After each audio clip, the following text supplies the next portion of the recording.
Sir, আপনি এখানে এসেছেন? পরিচয় করিয়ে দাও। মা, বাবা, উনি হচ্ছেন আমার অফিসের বস, মিস্টার আবির। আসসালামু আলাইকুম। ওয়ালাইকুম আসসালাম। বাবা তুমি এসছো, আমি খুব খুশি হয়েছি। ওনার থাকার জন্য রুমের ব্যবস্থা করো। আচ্ছা তোমরা গল্প করো, আমরা একটু আসছি। এই চলো, এই তুইও চলো। কংগ্রেচুলেশন আয়েশা।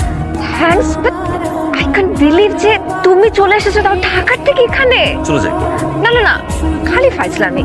আচ্ছা, আমরা সবাই মিলে মেহেদি দিচ্ছিলাম, তুমি আমাদের সাথে জয়েন করবে। চলো বেশ তো।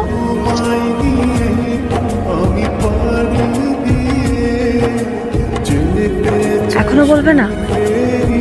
কি? ভালোবাসি। ভালোবাসি। এভাবে বললে কোনো মেয়ে ইমপ্রেস হবে বস? কিভাবে বলবো?